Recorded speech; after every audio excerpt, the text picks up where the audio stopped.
Hi guys, today we'll be doing cervical manual muscle testing, so we're testing head and neck flexion. So grade 5 would be full active range of motion equaling passive range of motion, and that's with maximum resistance. Grade 4 would be with moderate resistance. Grade 3 would be full active range of motion equaling passive range of motion, but with no resistance. A grade 2 would be partial range of motion, and then a grade 1 would be a flicker of movement with a palpable contraction, and a grade 0 would be no movement at all.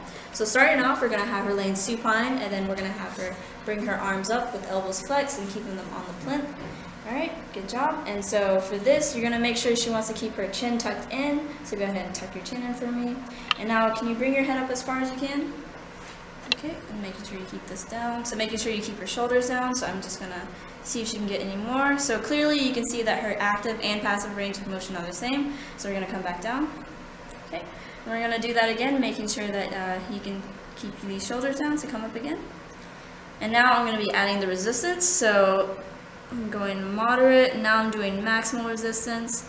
And now you can relax. So clearly you can see that that's a grade 5. The next two movements will be anterolateral neck flexion and also head and neck extension and rotation. So since these are bilateral movements, you want to make sure that you do these movements in both directions to assess if there's any difference in strength. Anterolateral neck flexion. So what we're going to do is we're going to make sure she's supine, and she's going to bring her arms up, elbows flexed, and keep them across the table. Make sure there's no shoulder rotation or movement there. So first off, she's going to bring her head up, so flex your neck, and then turn it side bending to the left, and then rotate to the right.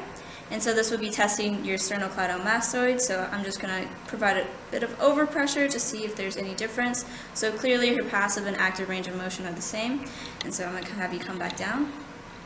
And so can you do that movement again? And then I'm going to apply pressure right here, starting from moderate to maximum.